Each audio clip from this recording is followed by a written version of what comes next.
in the context of a newly formed state and trying to respond to the pandemic. Just talk to me then about how do we future-proof health systems against those kind of pandemics that you've spoken about from a governance perspective as well? As I said earlier, governments will have to be focusing on two things. One is preventive care, and the other is curative care. And looking at this from the lens of how to improve this healthcare, one would have to be talking about availability, accessibility of healthcare, and also affordability of healthcare. All these three would have to be moving in line.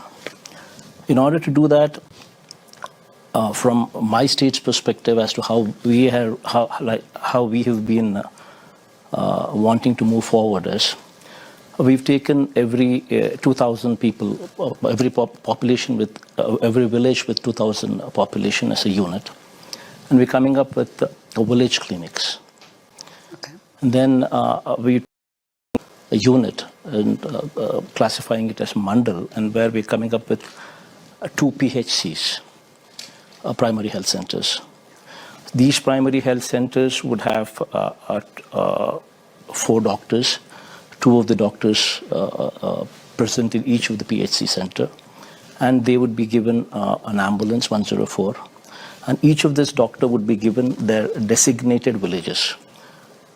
So 5 villages or 4 villages, depending on the mandal size, to each of these doctors. And these doctors, every alternate day, would hop onto the ambulance and visit the village, and they would become the family doctor for that village.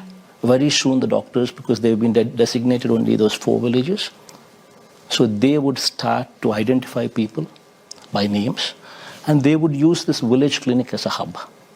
This village clinic primarily would be having an A&M, nursing graduate, mid-level health practitioner, and ASHA workers that we spoke about also reporting there. So that would take care of the preventive part. Now comes the curative part.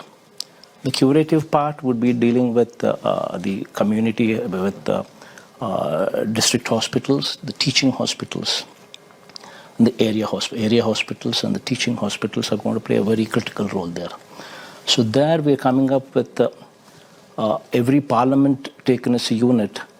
In order to ensure that there is equitable distribution of teaching hospitals, because only when you establish teaching hospitals, you have postgraduate students actually coming up there, and only when you have postgraduate students doing their course there, and these teaching hospitals are connected to a hospital, a teaching hospital as well.